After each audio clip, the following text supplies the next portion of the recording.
Howdy, and welcome back to the Dice Cast. We are super excited to be bringing you the very first of our battle reports, and really the very first of our games with the new General's Handbook, which is just turning things on its head. There's so much new, so much different, and I really expect games to play out differently. Everything from the battle tactics to the battalions we're bringing, and all of the battle plans as well. And then, Jake, you've got an additional layer of newness here, right? Man, I've been freaking out the past 2 days figuring out how I'm going to balance these new grand strategies, these battle tactics that none are which are gimme anymore, like we saw in the first iteration of 3.0.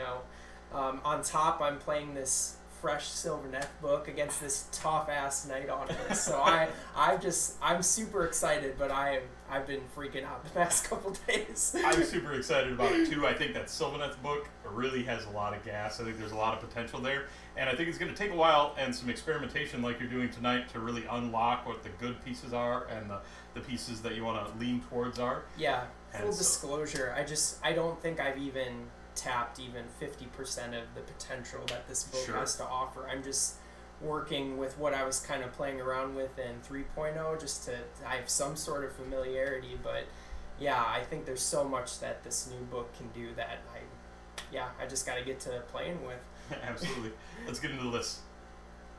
Tonight I am playing a Scarlet Doom Nighthaunt list, and this is a list that I've played around with some and went away from, came back to. I think it's even better now in the new General's Handbook, particularly because the Blade Geists that this leans heavily on are now fighting in 2 ranks, so they are putting out a tremendous number of attacks. I know before you could honeycomb the bases to get 2 ranks fighting, but one of the things that Nighthaunt likes to do is bring a lot of units into the same target to stack those Wave of Terror things. So honeycombing prevents that to a large extent, and I think Nighthaunt is even stronger now than it was before. So I've got a General, Guardian of Souls. He's got the Midnight Tome to put out an endless spell reliably. He's got Master of Magic to reroll a cast, and then he's got the command trait, he's got the lore spell of Seal of Shyish. Then I've got a Krulgast Cruciator, a Spirit Torment. The Krulgast has the Light Shard to give a bubble of +1 attacks, and I've got Reikenor, who's going to be able to be another reliable caster for that endless spell I'm bringing, which is the Purple Sun, which got such a tremendous improvement for this battle tome, or this General's Handbook. I then got 30 Chain Rasps. They are going to count as 3 on objectives in Expert Conquerors, along with a unit of Spirit Hosts, 2 units of 20 Blade Geists that are Bounty Hunters, so they're going to clean up my opponent's veterans, and the unit of Hex Wraiths, it's Bounty Hunters as well. They're going to get up the field, screen, and have enough punch with that extra damage to really be able to clean up veterans. I'm excited about it. What's going on, guys? I'm going to do my best to match Nick's enthusiasm over here with my list. We're running a Sylvaneth Gnarlroot list, and I guess the sub-faction that I'm running is the Dwindling. So basically, with the combination of these 2 things, I will have once per turn I can roll 3d6 for a cast with one of my wizards as long as they're near a Wildwood or Overgrown Terrain feature, and I can pick the 2 of my results. And then the Dwindling will allow me once per hero phase, and that goes for casting, unbinding, and dispelling, to reroll. So just trying to keep Nick's magic in check. And then going into the list itself, we're 2,000 on the nose, and we've got Alarielle. She should be fun. I ran her a lot in the first iteration of 3.0, and I'm hoping she continues to pull her weight now, especially with there's no consequences for her dying and the fact that she can just come back once per game once she is slain. So I feel like you can be pretty true to running her as a bully in this army. She knows the whole spell lore, and then we've got a Arch Revenant who is the general, just passively giving Kurnoth Hunters +1 to wound, which I think is really nice.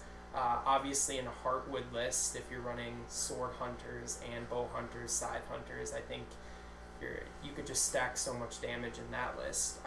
But in this one we gave him the Arcane Tome, and we gave him the Spell Singer, which is the spell portal through Wildwood, essentially. So if he successfully casts a spell, he can send it through a overgrown terrain feature on the board, and that's how you check range. And I gave him Verdurous Harmony, allowing me to bring back some Dryads or Kurnoth Hunters, either the bows that are in the list, or should Alarielle decide to summon some once per game.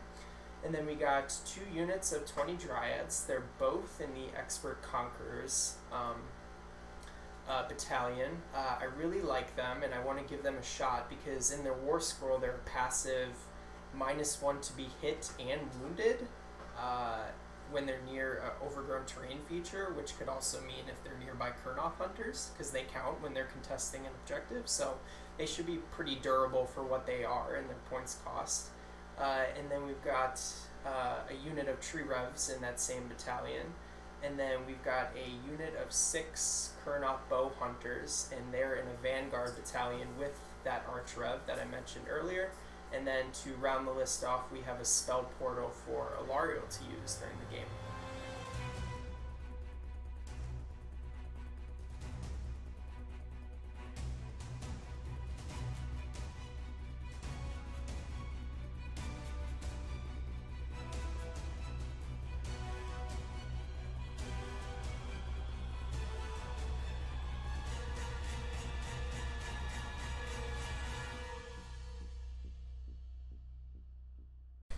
So tonight for our first battle plan in the new General's Handbook, we are playing Close to the Chest.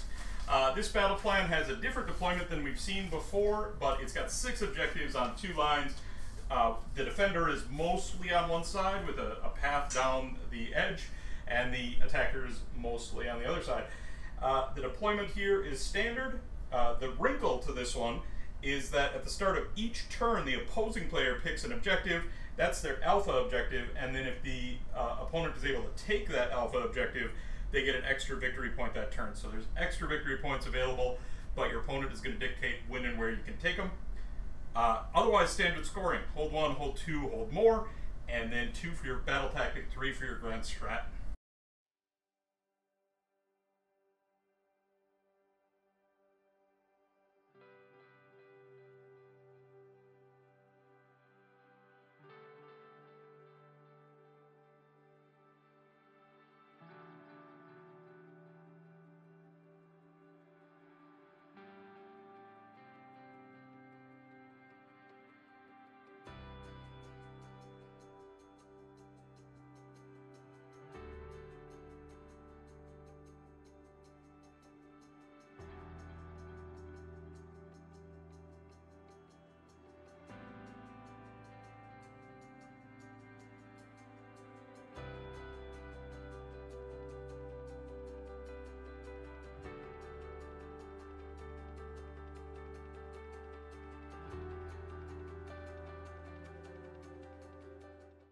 So deployment for Sylvaneth. Just going to be doing a lot of guesswork our first mission here in the new 3.0. We obviously have our home Wildwood set up kind of central in our deployment, and then our 3 overgrown features that we're able to pick now. I didn't have much choice. I was kind of locked into the house with the blue roof and more towards my zone, and then the 2 houses going along my right side of the table. Yeah, this should be super interesting. Just gonna deploy central and just kind of play with my gut this game, because you never know what's gonna happen with all the new battle tactics and whatnot now. So I'm a little bit in the same spot as Jake is in terms of my deployment. I screened things off with some cheap bodies. I got some things into position. I built my castle with the Spirit Host to protect all my heroes from the shooting that he can do in turn 1. If he chooses to go first especially, so I'm kind of locked into being close together early game with those heroes, and hopefully I'll be able to get some board presence and spread out further on.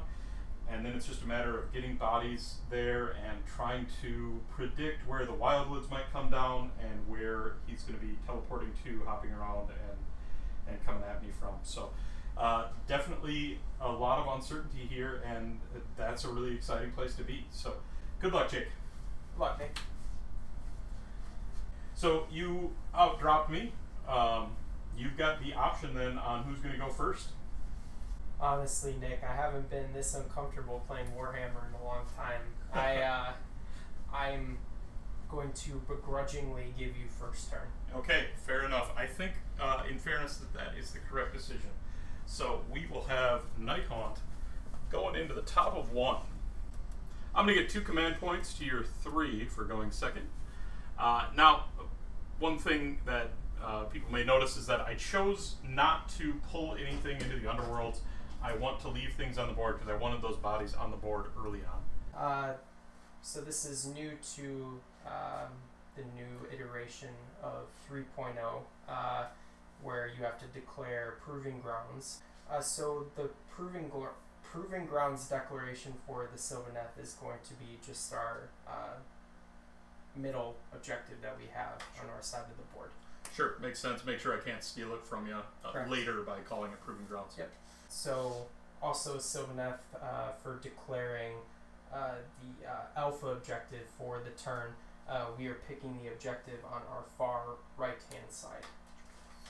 So for my battle tactic here, for the first time ever, I'm going to take Desecrate their lands, pick one terrain feature or faction terrain feature that's partially or wholly within my opponent's territory. You complete this battle tactic if you control that terrain feature at the end of the turn. And for that, I am going to pick this terrain feature right over here. Okay. For my heroic action, I am going to attempt to get an extra command point with Reikenor. And I do on a 4. Okay, and I'm going to attempt the same with Alarielle. And I don't on a 3. Sure. In the casting, Reikenor is going to suffer a mortal wound in order to get a +3 to his casting, and he's going to try to cast Shade Mist. And he's going to get that on a 13. Lucky 13.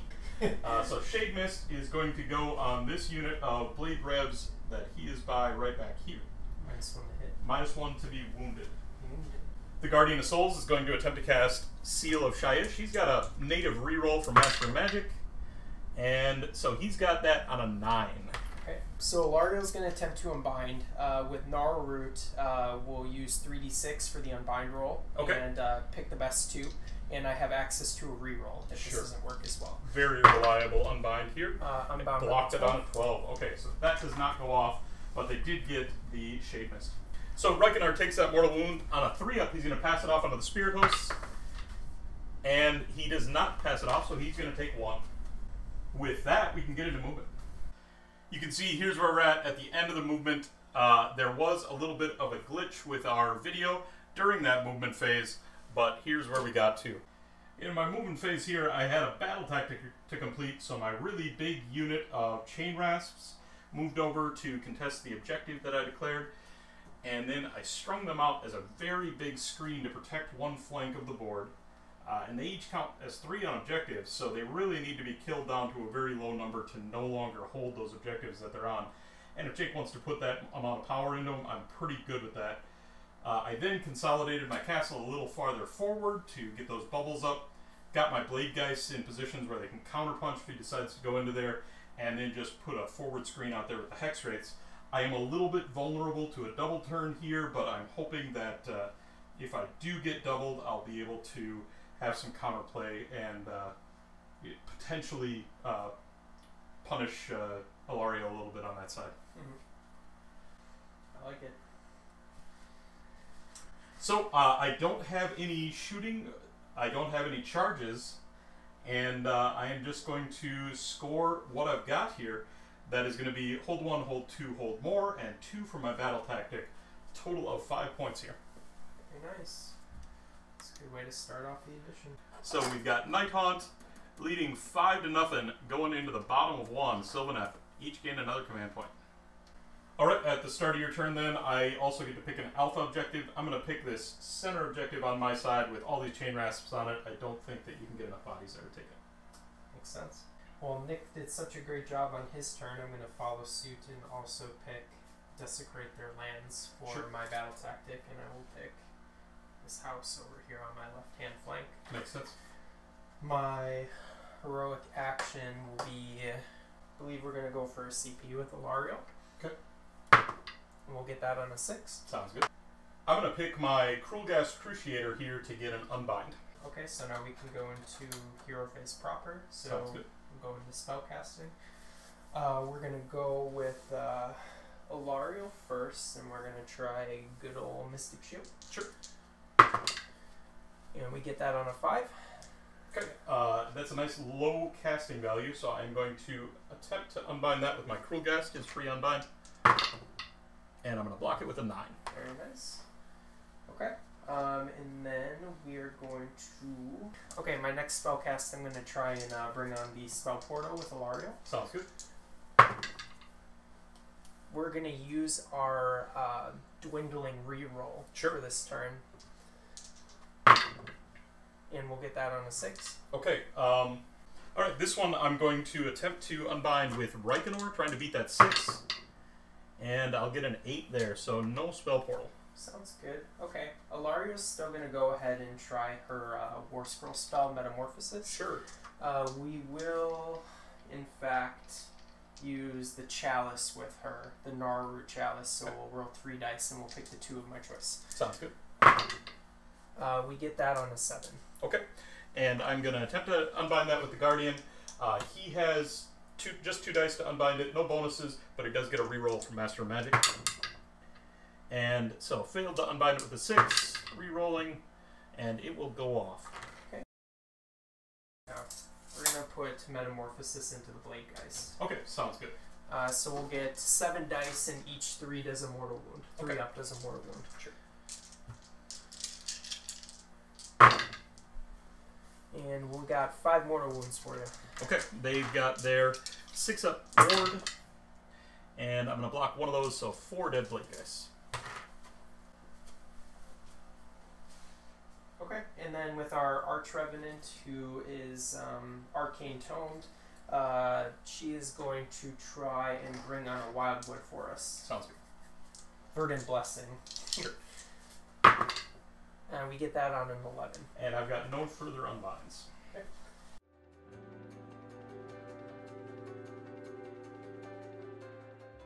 Okay, so then we'll go into movement. Sure.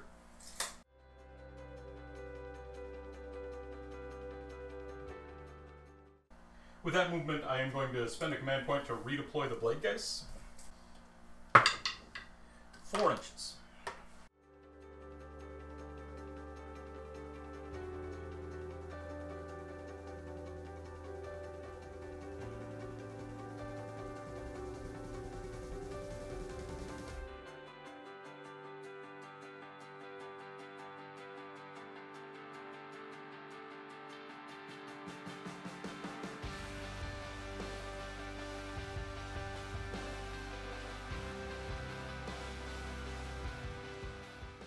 I know it might be a trap, but this is my first game in this new this new edition, so we pushed Alarielle hard in that flank. Hopefully put some pressure on Nick, especially if we can pull a double turn. Alarielle brought out her once per game summon of 3 Kurnoths with swords. Maybe we can hit a 9-inch charge.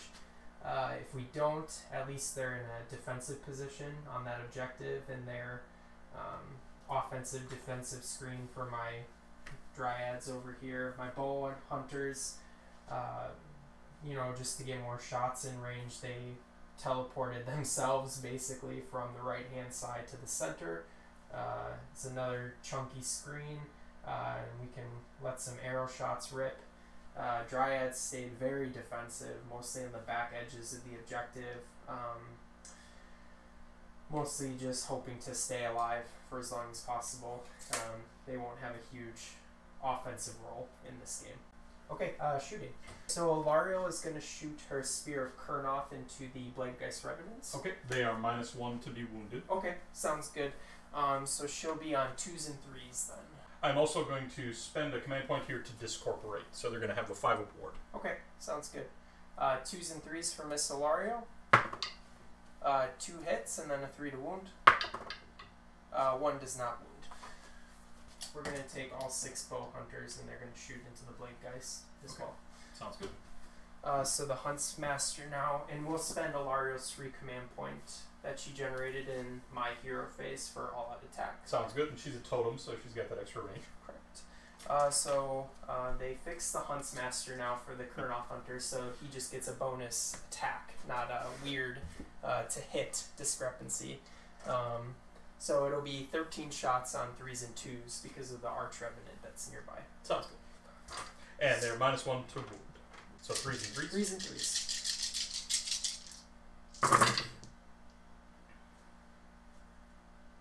2 misses there. And then 3s to wound.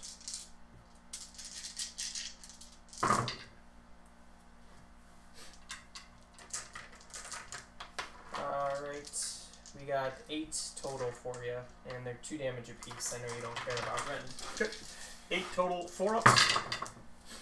And I'm going to fail 3 of those. So 2 damage, that's going to be 6 damage total. And they've got their 5-up ward from the Discorporate. Going to save 1 more of those, going to take 5 more dead blade guys.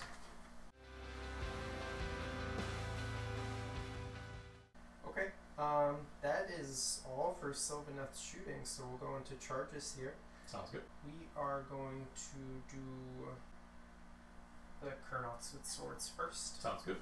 They got a 9. Yep, we need a 9er. We got a 7. We will spend 1 of our command points here to reroll it. Sounds good. For an 8. That's no die. And then we'll go for Alario's charge over there on the flank. Here's a 3. Yep. And she got a 7.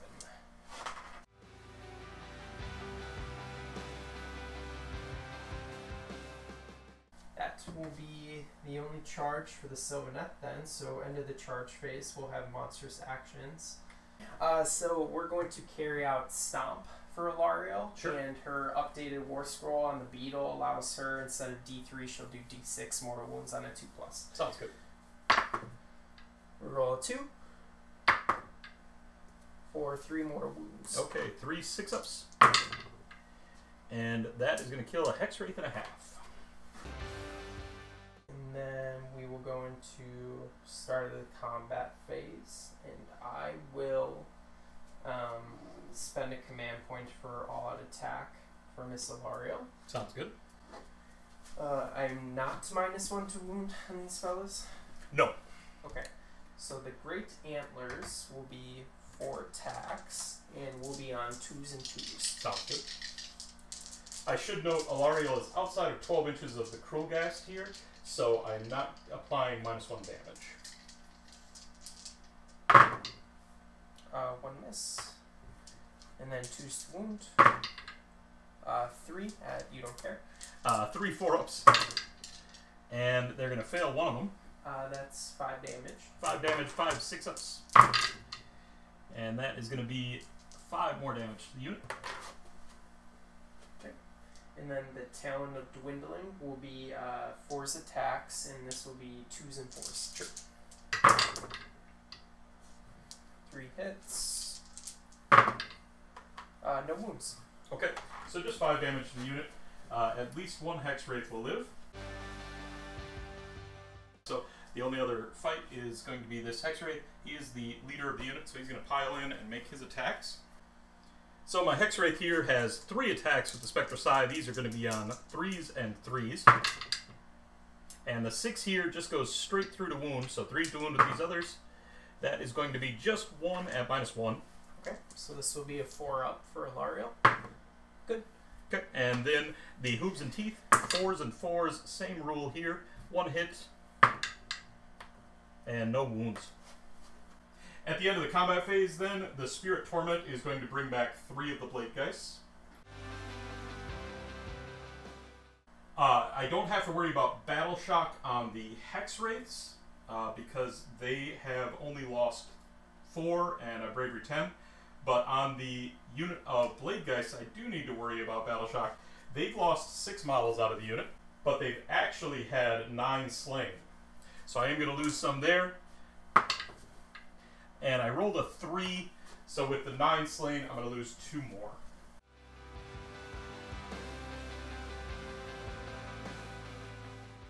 Alright. Okay. That's it for Sylvaneth turn 1. we just copycatted Nick's battle tactic. We controlled this tower here on my left-hand flank with Alarielle, so that scores us 2 points. And then we only scored 1-2, but not more, because Nick ended up tying us on that backhand objective with his recursion with the Blade Geist, which was a good move. So the Sylvaneth will score 4 points in turn 1. Sounds good. I got a 6, tier 1. Oh, so there's a lot of incentive in the new General's Handbook to want to go second, but I feel like if I go right now, I can probably have a pretty good outcome. So I am going to take the turn in the top of 2. Okay. So Sylvaneth, Declaration of Proving Ground, we're going to pick the objective in Nick's right-hand corner where the tree revenants are. This one right here? Where at least he has to make a choice what he wants to do with Ranknor and mostly the Blade Geist this turn if he wants to charge them straight ahead. Sure. Makes sense. Yep. And then also Sylvaneth Declaration of Alpha objective, we're going to pick the objective on my far right-hand flank. Sure. Again. Makes sense. Alright, we can then get into the start of hero phase with all of those things done. Alright, for my battle tactic here, I'm going to take against the odds, pick 1 unit for my starting army, and if they're contesting an objective that I control and it's not contested by enemy veterans, I get it. So I'm going to pick my unit of Blade Geist here in the back. And then for my heroic action, I'm going to attempt to get an extra command point from my general, the Guardian of Souls, on a 4-up. And he will get it. Okay, and I'm going to find a sour Alarielle. Sure, makes sense. In the spellcasting here, Ranknor is going to suffer a mortal wound and try to pass it off onto the Spirit Hosts. And he will pass it off, so the Spirit Hosts are going to take 1 mortal wound. And that's going to give him a +3 to cast. And then he is going to attempt to cast Shade Mist. With that +3, that's going to go off on an 8. So, Arch Revenant is within 30 to unbind Shade Mist. She's going to use the Chalice, so 3d6, pick the 2 best, and we also can re-roll this if we choose. Sure. Yeah, he blocked unbound on a 12. Nice. Here comes the monster! Yeah, and then the next thing I'm going to cast is from the Guardian of Souls, I'm going to cast the Purple Sun. I'm going to use the Midnight Tome, so this is just an auto cast. I want this so bad for you right now.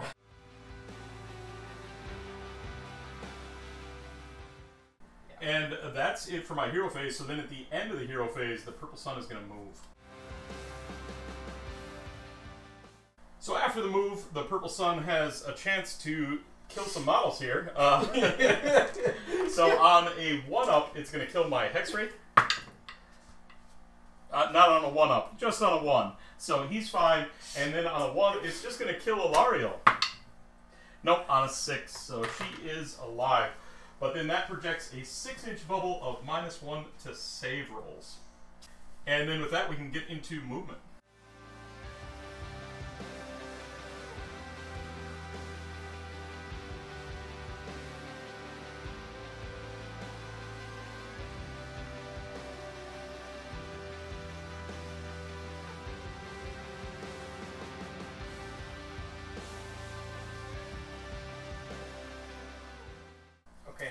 We're going to spend a command point from our Scion in the Tree Revenant unit for a redeploy. Sounds good.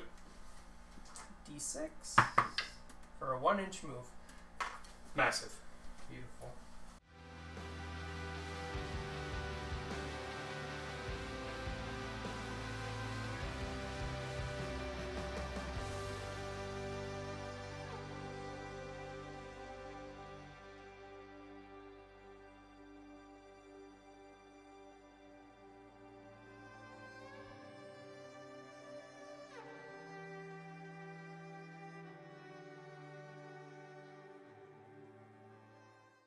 In my movement phase here, I do what Nighthaunt does. I put my big bubble screen up, pushed them up the board to try to make Jake's options on one flank a little bit more difficult. And then I brought every unit and the heroes all in toward Alarielle, setting up the big repeatable charges to just pop off as many of those as I possibly can, and we'll see what I can do here. Shooting phase, I do have one big shooting attack to make. That's going to be with my Cruel Gas Cruciator. 4 attacks, and these are on 3s and 3s. Doesn't get the +1 to wound from the Guardian of Souls because that is melee only. 3 hits. And just 1 wound. Now on 1 rend, but then an additional, on 2 rend, but then an additional rend because of the purple stun. So 3 rend total. Okay, so just with Finest Hour, we negate 1 of those, so at -2 to save, effectively. Sure. So 5 up. Nope, goes through. Just 1 damage. Okay. Then we're going to start bombing in some charges here. The Hex Wraith is going to charge first. And he got an 8-inch charge. 8 is really consequential because that's going to be -1 to save for Alarielle. And then the Hex Wraith, when it completes the charge, will, on a 2-up, do D3 mortal wounds. Yes, for D3, for 1 mortal wound. Gonna next attempt some charges with the heroes in the back. So the Spirit Torment rolled a 9, so the Spirit Torment is going to be making a charge. And that also is going to apply a -1 to save for Alarielle, so she's on -2 from the Wave of Terror. Going to attempt to charge with the Guardian of Souls. And got a 6, going to decline to make that charge if he's in range, so he's going to sit up. Cruel Gas is going to attempt on an 8, going to go in. Reikenor is going to attempt to go in. Also a -1 to save there from the Cruel Gas, so effectively -3. Reikenor rolled a 5, so Reikenor is going to stay out. The Spirit Hosts are going to attempt to charge. And they got an 8 as well.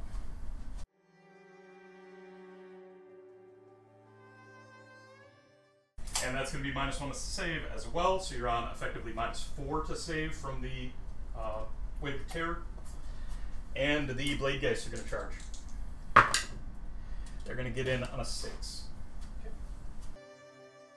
When the Blade Geists go in, they've got some mortal wounds from Scarlet Doom. There are 12 Blade Geists left in the unit, so on 5s, they're going to do mortal wounds.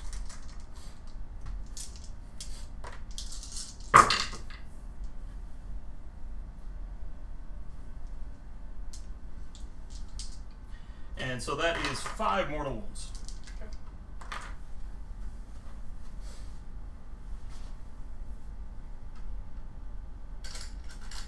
I've got 1 more charge to make. That's going to be this big unit of Blade Geist. They need a big, long charge to get all the way over to your tree roughs. 10. Yeah. Need a 10. Gonna fail it on a 6, and I'm not gonna spend to re-roll that. I'm pretty good with where they're at. Yeah, so at the end of the charge phase, you've got your monster's action. Nothing in Hunters. Okay. We're gonna stomp the Spirit Host instead. Oh, sounds good. On 2. Yep. For D6, right? Yep. For 4. For 4. They do have a 6-up ward. And so they're going to fail all those, and that's going to be 1 dead and 2 wounds carried over to the next Spirit Host. So in the combat phase then, I'm going to activate with the Blade Geists first, and I am going to spend a command point to give them all an attack. Okay. So I've got 12 of the Blade Geists in combat. They're going to be 3 attacks each. It's going to be a total of 36 attacks here on 2s and 2s. Now, I landed 4 8-up charges, so -4 to save for that, -1 to save from the Purple Sun, and then they are rend -1. So a total of -6 to your save. So I will not be spending a command point for all of defense because the +1 save would still not give her a 6-up. So this is genuinely silly, right? To be -6 to save. This is something that just doesn't exist in the game outside of this faction. So here we are, 36 attacks. So I've got 36 attacks here, 2s and 2s, -6 rend. And the 6s here are going to go straight through on the wound. Okay.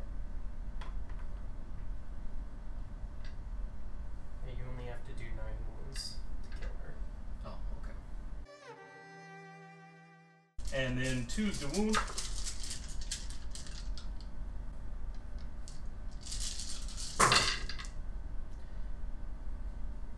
And she's only got 9 health left. I've got a bucket going through here at -6, so they're going to go straight through. So we are going to peel her there. At least for the first time, Alarielle goes down. Yes, sir.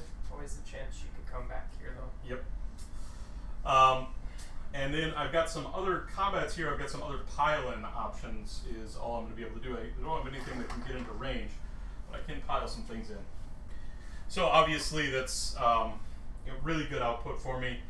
I was able to pile on with a bunch of stuff onto the objective there. Not a bunch of stuff, but a bunch of bodies, because the spirit hosts are expert conquerors, so they each count as 3. At the end of the combat phase, then, I'm going to bring back 3 blade guys into the unit from the spirit torment. So I am going to hold 1, hold 2, hold more, and I'm going to complete my battle tactic, which was to have this unit of blade guys contesting an objective with no veterans on it. No enemy veterans on it, I should say. So that's going to be a total of 5. No longer get an extra point for killing a monster here, but 5 victory points feels really good here. And we'll go into the bottom of round 2, Sylvaneth. My alpha objective here is going to be this center objective. Okay. Yeah, so Sylvaneth battle tactic will do an eye for an eye. And then for our heroic action, we will try getting we'll just try getting a command point with our Arch Revenant. Sounds good.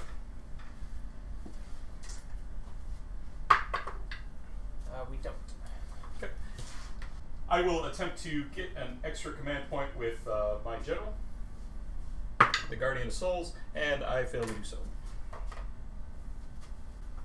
Alright, so still start of the hero phase. My Arch Revenant is going to use the Gnarlroot dwindling combo here. We'll get 3d6 plus a reroll to dispel the purple sun. Okay, you need a 9. It's a casting value of 8. Okay. We have a 9. You got it on a 9, yeah. So the purple sun comes off. That's it for my hero phase, just the 1 cast. Sure. So we'll go into movement. Okay, movement phase for Sylvaneth. Hurt losing Alarielle so early in the game. We're going to have to try and hang in there patiently until we can potentially more reliably get her back in the mid to late game. For now, it's kind of on the Kurnoth Hunters and the Arch Rev to pull down the fort. Honestly, didn't do a lot of moving, didn't want to proc any unfavorable redeploys. Tree Revenants were able to snag the objective in the bottom right-hand corner. We have a decent chance of scoring more this turn, which is helpful, and as long as we don't flub some attacks, we should be able to get our battle tactics, so at least we're getting points on the board. Okay, Bow Hunters, we're going to take 4 into the Guardian of Souls and 2 into the Spirit Host. Okay. I'm going to discorporate here on the Guardian of Souls to try to keep him alive. Okay. The Guardian of Souls, we all out attacked, but Nick has Lookout, sir, so we will be on 4s and 2s with these guys. The Huntsmaster die will be included in this roll for 9 attacks. Okay.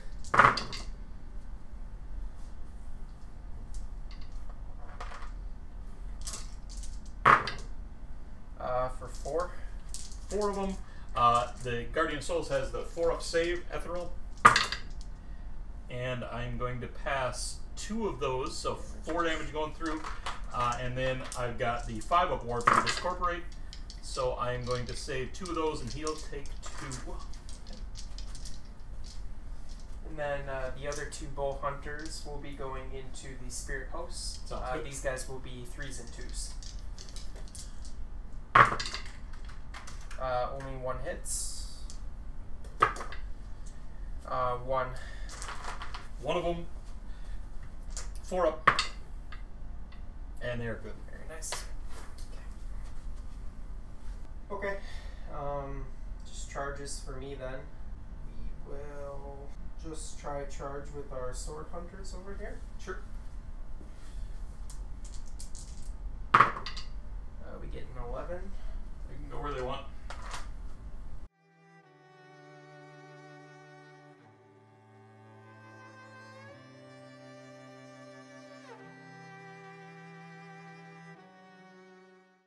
That's our only charge here for the Sylvaneth.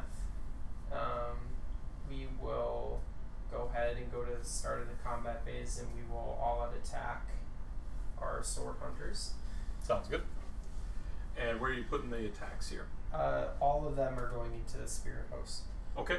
I doubt it will matter here, but because of where we're at, spend a command point for discorporate on the spirit hosts here.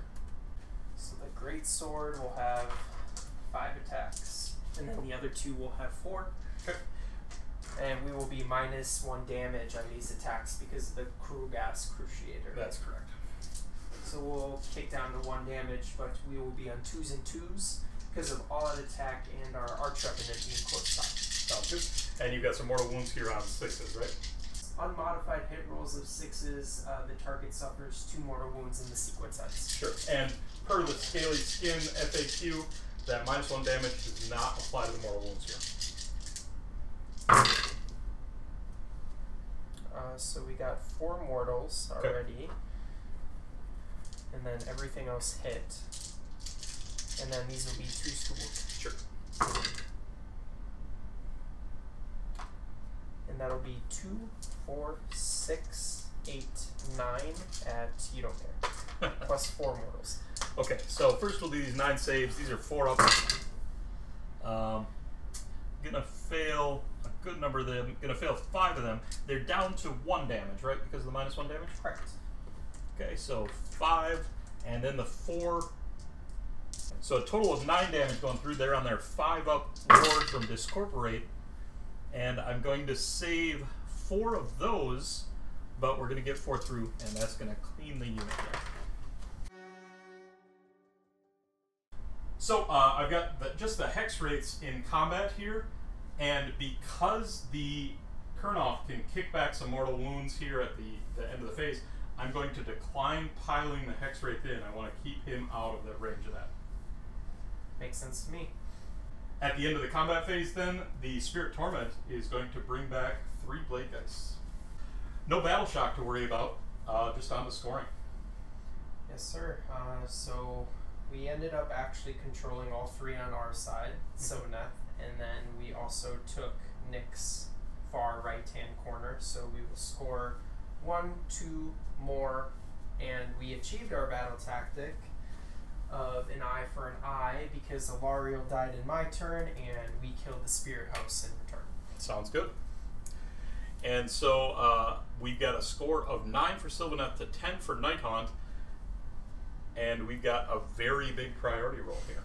So, good luck. You too. I've got a 5. 3. Tier 3, I will keep the turn here. I feel really good about keeping the turn. So you are going to get to choose another proving ground. And we'll go into the top 3 for Nighthaunt. I guess for our proving grounds, the Sylvaneth will declare the objective on my left hand. Sounds good. And then your alpha objective. My alpha objective. I don't really have a clever play here.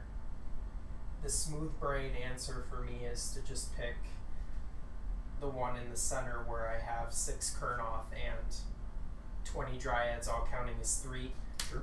Where those Dryads are also -1 to hit and -1 to wound. So I will just pick the center one on my side of the table. Okay. For my battle tactic here, I'm going to take Barge through enemy lines. I complete it by getting 2 units wholly within my opponent's territory, and if they're both veterans, I get an extra victory point from that. For my heroic action, I'm going to try to get an extra command point from my Cruel Gas Cruciator, and I'll fail that on a 1. We are going to Finest Hour my Arch Revenant. Sure, makes sense. Into Hero Phase proper then, we'll do a little bit of casting. First off, the Guardian of Souls is going to cast Spectral Lure. This will bring back D6 wounds worth of bottles into a unit. And gonna get a 5 on that, but I'm actually gonna use his Master Magic to reroll that, and he's gonna get that on a 9. Yeah, well, we're going to try and unbind Nick's spell with the Arch Revenant. Okay. Went off on a 9, so I need a 10. Nope. Okay, so that is going to bring back D6 wounds worth of models into a summonable unit wholly within 24. And I'm going to put that actually on that unit of Hex Wraiths. I'm going to get 2 wounds back, so 1 Hex Wraith back. And then for my next cast, Reikenor is going to suffer a mortal wound. He'll negate that on a 6-up in his ward. He takes it, and then he is going to attempt to cast Purple Sun with +3, looking for an 8. And we get it on an 8.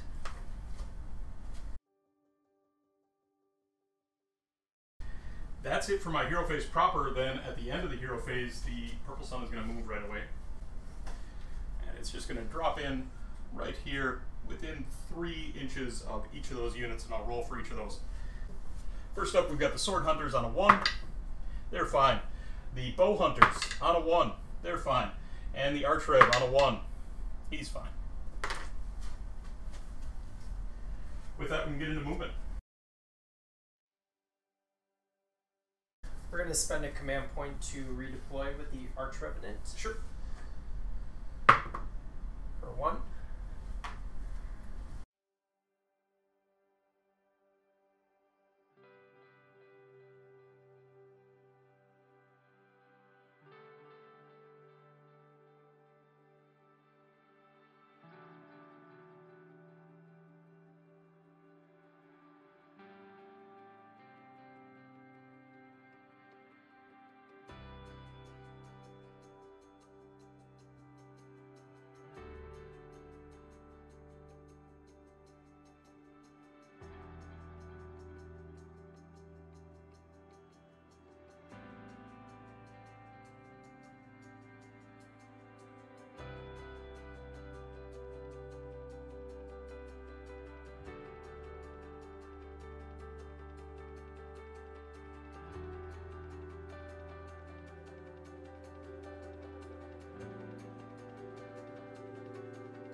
My battle tactic here requires I get 2 units wholly within Jake's territory.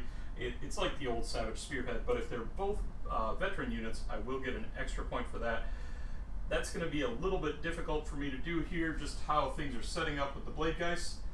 But I'm kind of fine with that. If I can just get 1 of the charges to go off with the cavalry units, and then I'll complete the battle tactic, and I'm just in a very dominant position on the board. Into the shooting phase, then the Krulgast his shots, and those shots are going to go into the Arch Revenant. So I'll be -1 to hit here. It's going to be 4 shots, normally on 3s and 3s, going to go to 4s and 3s here. Got 3 hits, and 3 wounds, a base of -1 rend, but the Purple Sun is going to make that 2 rend. He's on his finest hour. Yep. So 5 up. 1 goes through. Just 1 damage. I'm then going to start making some charges. First charge I'm going to attempt is going to be with the Hex Wraiths. And they've got a 7-inch charge.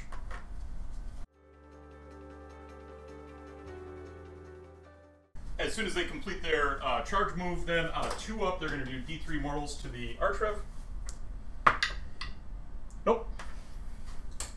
Okay, the Sylvaneth will spend a command point to unleash hell on the Hex Wraiths, or else we won't get the chance to. Sounds good. So it's models within 6. So 5 times 2, 10. So this will be 5s and 2s. Okay. Base 10 of shots. 4. You do get +1 to hit from the Arch Rev, right? +1 wound. Okay, so 5s and 2s coming into the Hex Wraiths. 5s and 2s. Not a bad clip. Got 4 hits. Yeah, pretty good. Sorry, this over. And 2s. 4. Okay. They are outside of range of the Krulgast, so I am going to just take all those 4 saves at 4s. Gonna make 2 of them, so 4 damage total, and I've got 6-ups. And I'm gonna fail all those. That's gonna be the unit of Hex Wraiths. And that's definitely relevant because I do want them to count for the Savage Spearhead. So Reikenor is going to have to get in here. I'm going to attempt that charge next. And he makes it on a 7.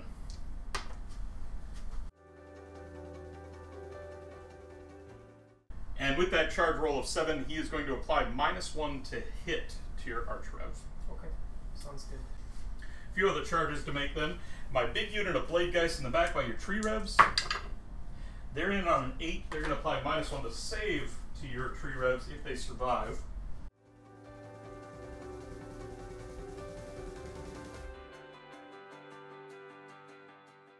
So I've got 20 of them going into that unit, and on 5 ups they're going to be mortal wounds.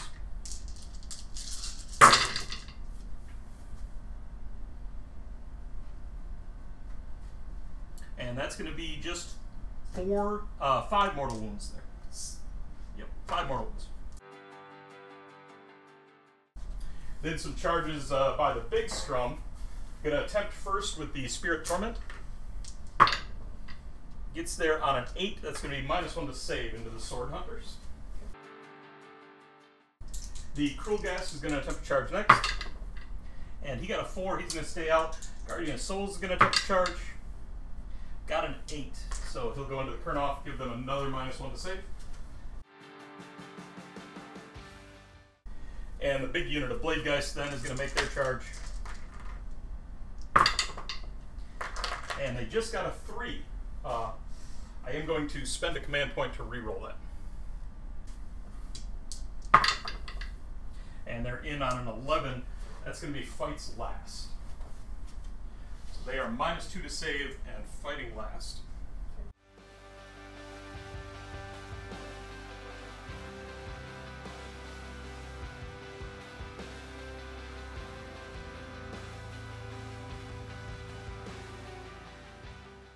They do some mortal wounds on the hit, the charge. I've got 18 in that unit. And looking for 5s.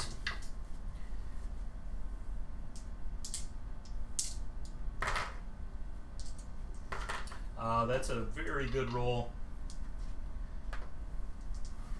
That is going to be 10 mortal wounds into the Kurnoth. Okay, so 2 full bases.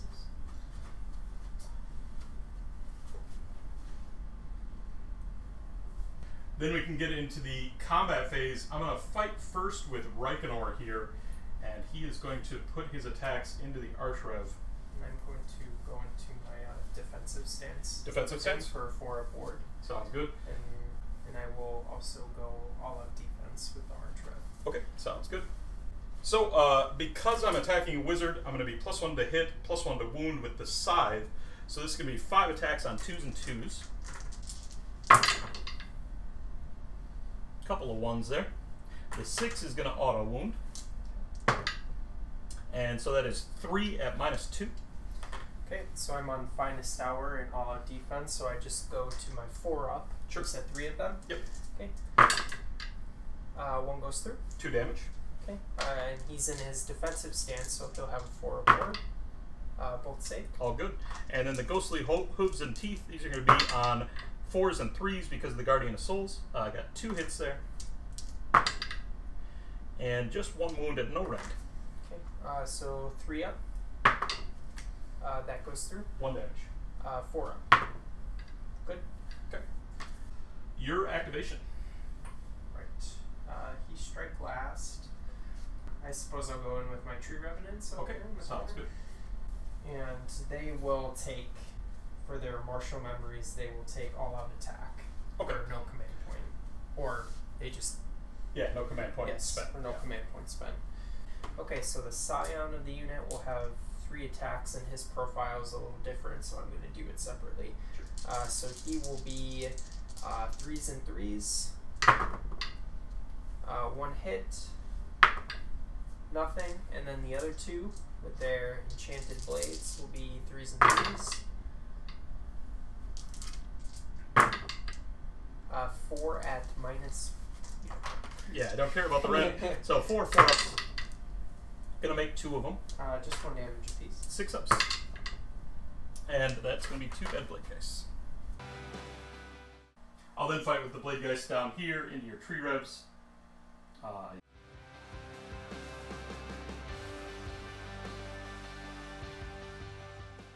So because of the more beneficial range on these, I'm going to have 13 of the Blade Geist in. It's going to be a total of 39 attacks here into this unit. I'm going to do 20 first and then 19 more. So 3s and then 3s to wound. And 6s here are going to go straight through. I got -1 to save on them, so these are going to be effectively at Ren 2. What's their save? They have a 5-up, so they will be saveless. Okay, I've done at least 7 damage now, which will clean the unit. Sounds good. Yes, they are pulled. Sounds good. And then you've got nothing remaining in combat that isn't strike last, so I'll start piling into the my arch Kurnoth Hunter as well. Oh yeah, your Archrev, sorry. Yeah. So I will be activating my Arch Revenant into Ranknor. He'll be going with the Revenant Glade first. Okay, he's got -1 to hit because of the Wave of Terror effect I got on him. And with Finest Hour, I'll be +1 to wound, so I'll be on 4s and 2s with this first profile with 4 attacks. Sounds good. We got 2 hits, and then 2s to wound because of Finest Hour. Just 1 goes through. Okay, 4 up on Reconor, and he will fail it. Okay, just 1 damage. Okay, base 2 damage? Nope. Okay, 1 damage, 6 up ward. He takes it. I have the Tail Pincers for D3 attacks for 2, and this will be on 5s because of the -1 hit. Neither hit. Okay.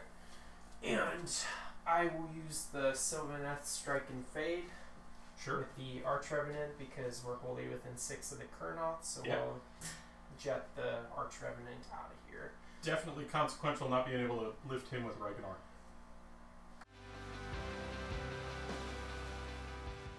Yeah, so it gets the Archrev out of combat there. Can't do any fancy pile-ins to try to lift him. So I'm going to start piling in the things that charged over here. All of them are going to get to fight before the Kurnoth does. So the Spirit Torment's going to pile around like this, make his attacks. He's got 3 attacks. They're going to be on 3s and 2s because of the Guardian of Souls.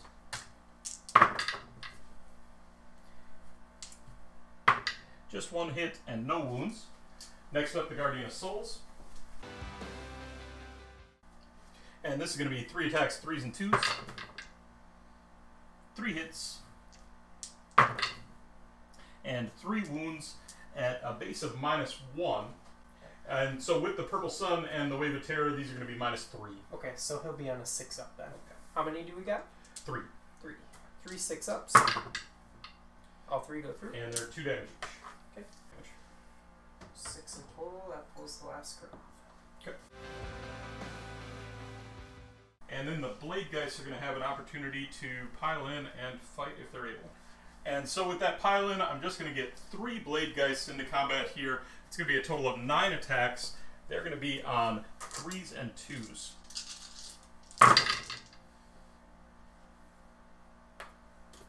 A couple of 6s that just go straight through, 2s to wound. And so that is going to be a total of 8 at effectively -2. -1 random and -1 additional because of the Purple Sun. At -2 effectively, we will be on a 5-up save with those Kurnoth. Sure. Okay. You will kill a single Kurnoth. Okay. I'll take it. Gives you the better coherency, but I'll take it. And then it is up to you. I will actually rebundle back and pile in with these Kurnoth.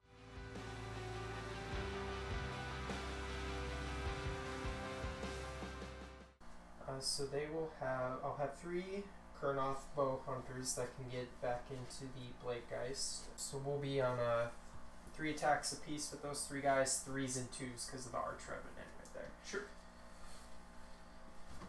3s to hit. And 2s to wound.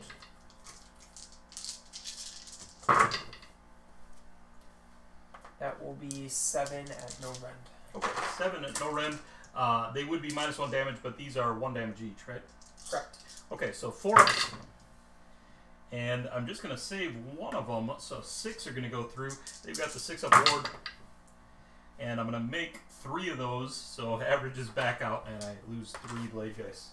Okay. And I'm going to pull from the back here. And then at the end of the combat phase, I'm going to use the Spirit Torment to bring those 3 back. Okay. And your end of combat phase thing would happen before mine because it's your turn. Yeah. The Kurnoth will get the trample underfoot back into the Blade Geist. I just need a single model for all of their stomps to be back into the unit, so I'll get 5 dice on a 4-up. I'll do mortals into the Blade Geist. Sounds good. Looking for 4s. We got 2 mortals. Okay, 2 6-ups. And I'll pass one of those, so I just lose one there. For Battle Shock, I lost 4 Blade Geists in that unit, and I lost just 2 Blade Geists in this other unit, so I'm fine on Battle Shock. You lost 1 Kurnoth Hunter. Yeah, Bravery 7, so I can't. Yeah, so they're fine. Okay. So, I mean, obviously a dominant turn there for me. I am going to complete my battle tactic, and because the Blade Geists are wholly within your territory and the Chain Rasps are wholly within your territory, they're both veterans, and so I'm going to get an extra victory point for that. I hold 1, I hold 2, I hold more. 3 for the battle tactic, total is 6 points here. Sounds good. Brings us to 16 to 9, and it's going to be your turn. You got it. For my alpha objective, I will select this one right here. So my battle tactic, over a lot of deliberation, I guess, is going to be barge through enemy lines, similar to what Nick did in his turn. Sounds good. My heroic action this turn, we are going to try... Okay, so we'll just try and get a command point with the Arch Revenant then. Okay, sounds good. On a 4-up. Yes. You got it. I'm going to attempt to heal Reikenor here. Got to be a 10 bravery, and I did. I got a 9, so he's going to heal D3, and he's going to take 2 wounds back. Also started the hero phase, since I am wholly within 9 of my Wildwood, I will just heal the wound that I took on my Arch Revenant. Casting, I'm going to cast Murderous Harmony. We will use the Chalice and the Dwindling ability. It's your only spell, so yes, use all of it. So 3d6, pick the 2 best with the reroll available. Sounds good. We're just going to reroll it, because Sure. the second isn't good enough. We'll get it on a 9. Okay. I'll attempt to unbind that with my Guardian of Souls. He does have the reroll on here. Trying to beat a 9, and I got an 8, so reroll. And I got a 7, so it will go off. Okay, you got Murderous Harmony there. I wasn't able to dispel it, so you get to bring a Kurnoth back into that unit.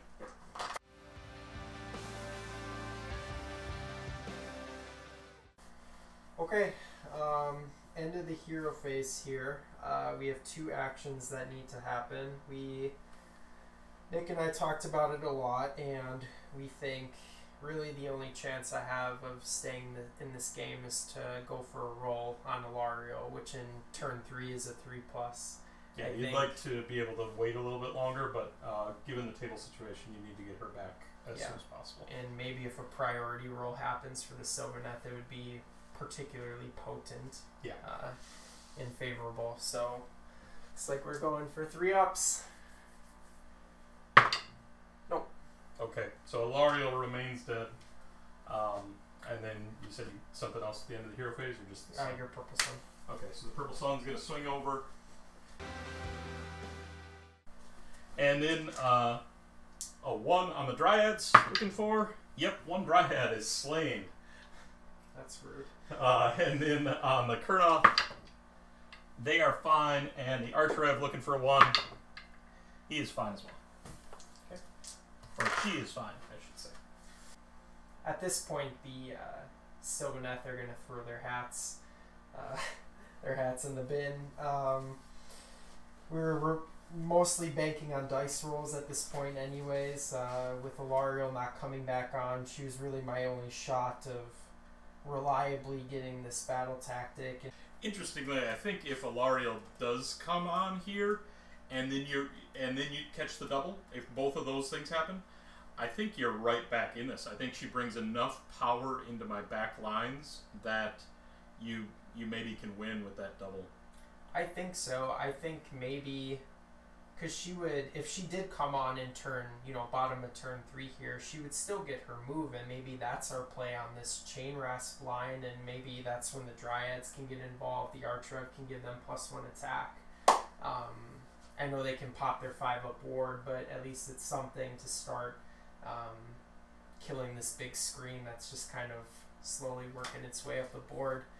There's just not enough here to do anything. Anything relevant. I think it was right to make the gamble there with Alarielle. You could have waited until top of 4, hope you catch the double, and then top of 4 to try to bring her on. But you rolled the 1 anyway, so you would have failed even in round 4. And you need to get that value from her because she's 840 points.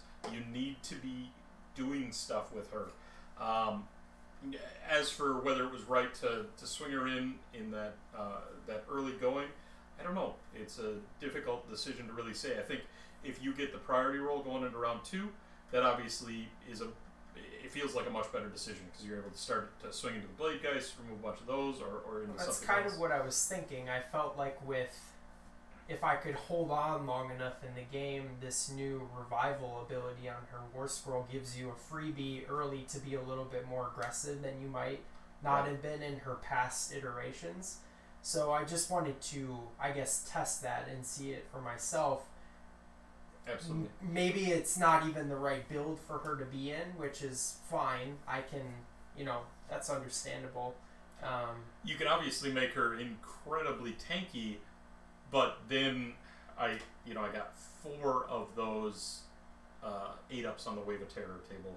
So then she's sitting on -6 to save here with the Purple Sun and then the -1 Rend. So this is probably not an opportunity for her to really shine. But I think the one limiting factor on her before is that she wanted to be a bully. She wanted to go in and fight, but she was just so expensive that when she did that and then took the counterpunch and got pulled off the table, it wasn't worth it. You weren't getting enough value out of her. I think now there's a much stronger case that you're getting the value from her. Yeah. Agreed. It was a good game, Jake. I really liked it. It was interesting to play our first new General's Handbook game and just see how that feels on the table because we've been doing so much theory crafting since we started to see these rules. Now, I'm not sure I have a firm opinion on how I like it so far. There are some things, particularly maybe in this battle plan, where there's a lot to pick and decipher at the start of the turn and we're just not used to the battle tactics yet. But I think in general, a lot of these battle tactics are a lot more complex in terms of their victory conditions and success conditions than what we saw in the last General's Handbook. And they're certainly harder to do, which I think was warranted. I think we needed a step up in battle tactic difficulty, but I'm not sure that we needed a step up in battle tactic complexity. And we've gotten both, I think, with this. Now, I was able to get pretty good battle tactics going from my side. There were good options in the situations I was in, but they are largely situational, and I think a lot of games are going to come down where there aren't great options. Yeah, agreed. I mean, obviously a lot of our audio will be killed from behind the scenes, but there's a lot more deliberation than there ever was before in the first iteration of 3.0, where it was like, oh, you got a monsters take over, right. Top of hero phase done in 10 seconds tops. And now it's like, I mean, even just reading through the new text, it's like there's almost 2 conditions to half of the battle tactics that are on there. It's like, well, yeah, go kill a unit, but also control more objectives simultaneously in the same turn. Right. Like, it's way more complex than it was. And Against the Odds really provides an opportunity where top 1, you're not going to get any combat. You can definitely grab Against the Odds. But Against the Odds is the one on this list that you can almost always grab. So you want to delay that really as long as possible and try to pick it up later if you can try to scrape one earlier. Yeah, agreed. We didn't really get to see a whole lot of the veterans and bounty hunters coming into play. The one big thing that we saw was that the Blade Guys are fighting in 2 ranks. They are absolute blender when they get to do that.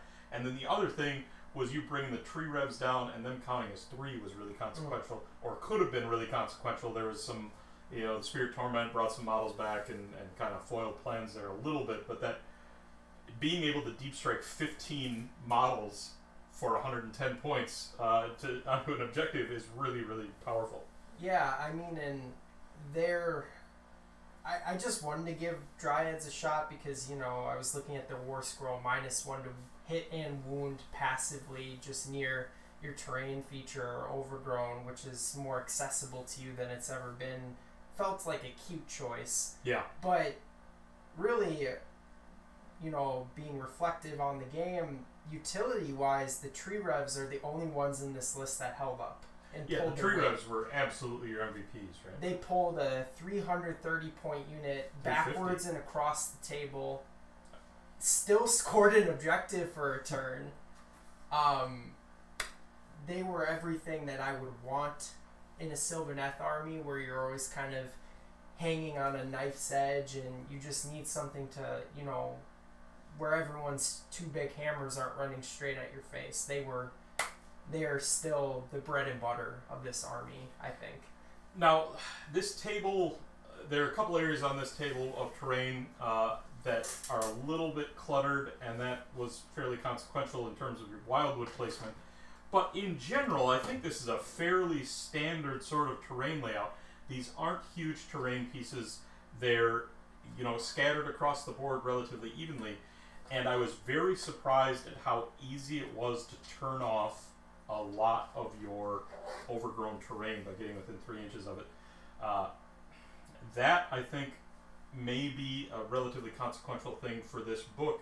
Even your wildwood, I get within 3 inches of it, and you've still got room to bring something wholly within 9 inches of it, but because I'm within 3, it just turns off that terrain feature, right? It's a very interesting change. I don't know what necessarily warranted that. I don't know if it's because the actual space itself is more accessible across the board than it's ever been, because in past Sylvaneth books it's always been like, you start with the wood, maybe you're bringing on 1 per turn and it's via cast, or maybe you had a Tree Lord Ancient where it just pops on once per game and it's like you're just slowly kind of taking up space on the board, but you're kind of earning that space as you're going up the board. Now it's like, okay, well, we'll give you 4 free areas of space at the beginning, but we'll restrict your ability to actually get there if your opponent wants some counterplay to it. And I have to do more testing to know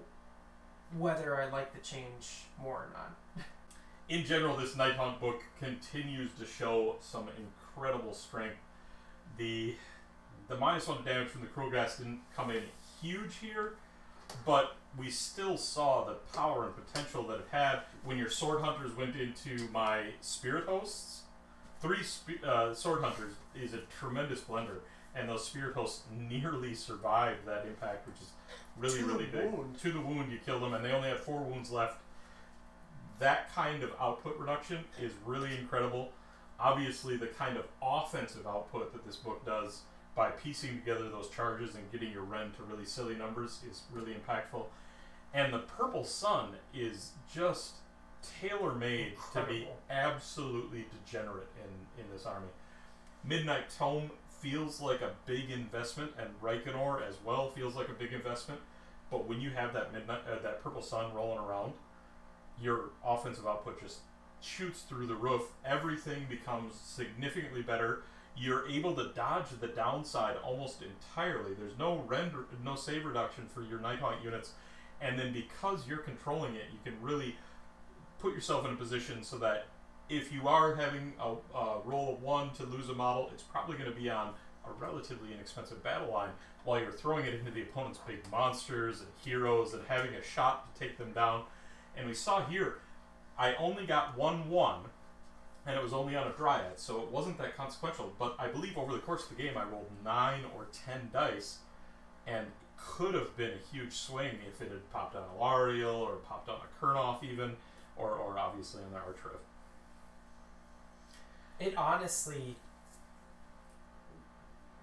you had multiple systems to deliver this Purple Sun, and deliberately so. Right. And it felt like it was worth every single point you invested, Yes. because when Alarielle went down, it was like I felt like I couldn't even play my game anymore, and that's how potent it was. And you haven't seen the Purple Sun on the table for years at this point, and it Right. feels like it was made for maybe this book in particular, but books similar to it. I don't know if like Bach, who can stack Rend in accordance with but they don't have the system to get it out. I just think this is maybe auto include if you have the system to get it out. I think for Nighthaunt, who can obviously ignore the downside, and I think for shooting armies that have good casting, so we start to look at things like Seraphon, we start to look at things like Tzeentch. So Tzeentch and Seraphon, you throw this up the field, it goes 22 inches of threat range on that bubble, and you maybe only tag in one enemy unit into that 6-inch range with that 22 inches. But we see a lot of 18-inch deployments now, so you can often get into something. Croak's such a reliable caster, and a Bastiladon mowing into something with an extra rend, ooh, scary stuff. Likewise, Tzeentch, if they can put together enough shooting, I start to feel that they can really benefit from this. Now, Tzeentch is in a rough place in terms of how they can deliver that shooting. Flamers got more expensive. Horrors are not all that great on shooting, although give them a rend and they start to become a little bit more meaningful. But any shooting army that can deliver that starts to feel really good. You also have strong synergy with something like Bellicor that's got the Ethereal Save. Can do the same thing Nighthaunt can do, where just ignore the downside. And I think there's going to be a lot of games. If you bring the Purple Sun regularly, there's going to be a lot of games where you pull off something really impactful on that dice roll of a 1. And you immediately pay for the Purple Sun, you pay for whatever delivery system you brought to get it there. When I think about the examples you just gave of, perhaps you consider a more shooting-based army with good casters, like Croak, Sure, etc. And look at where Nighthaunt sits with that, unaffected. And that army that you're playing against, Seraphon, Croak, with Purple Sun, if that's your system to power project, they're 500 points in, and they can't reap the benefit against Nighthaunt. So look at Nighthaunt coming in as this huge, almost like counter pick to what we've been, castle up and, shoot your way through the board every single game. I see Nighthaunt as really a counter to a lot of things that we saw in the last General's Handbook. We saw a lot of incredibly elite damage, a lot of 2 and 3 damage attacks on 2 and 3 rend. And a lot of those things are very, very expensive, and Nighthaunt loves to see those things on the other side of the table and just, discorporate something, get a Cruel Ghast in, and neuter the damage from those elite attacks. And really what's strong against them are the things that no one was taking in the last General's Handbook. Crossbowmen, Judicators with bolt storm crossbows, the shooting where you put out a lot of volume of fire without paying for all that quality. Sisters of the Watch, there's a lot of play and a lot of unusual units against Nighthaunt. Now, does Nighthaunt become prevalent enough in the meta to warrant running those things? Or does Nighthaunt just put itself in a position where it's really preying on armies that aren't running those things? I don't know. That's yet to be seen. The meta is very, very uncertain right now. I really feel like Nighthaunt has strong play with these new rules. It's got awesome bounty hunter targets. It's got awesome veteran units. And it does have, on a stick, the Cruel Ghast Cruciator, who can mitigate some of the downside of running those veterans, for sure. Yeah, not to mention, if your concern is volume shooting, you still have, 5 aboard on a swivel in a shooting phase, and 3 of pass off from all your heroes. Yeah. I mean, it's not. There's nothing else really like it. It's definitely interesting. It's one of a kind. And I think I'm ever more convinced every game that I play with or against Nighthaunt, I become more and more convinced that the defensive playstyle and layering those defensive buffs is the way to go. Because the offense, you can put together on the fly. You just charge in enough things, and suddenly any unit becomes incredibly killy. The offense you can take care of as long as your units are sticking around and making it there. Yeah. Yeah, so great game, Jake. Super excited to have you on the channel again. It's always a great time, and super excited to dig into this new edition, like I said. We'd love to have you back, and we'd love to have you, the viewers, back. We hit our big milestone that we've been talking about forever. We are past the 1,000 subscriber threshold, but we'd love to have more. So go ahead and like the video, subscribe, join us in our Discord. It's linked down below. We'd love to have you there so that this conversation that we're having, you can be part of, and that can keep going. So thanks for playing, Jake, and thanks, everybody. Thanks for having me, man.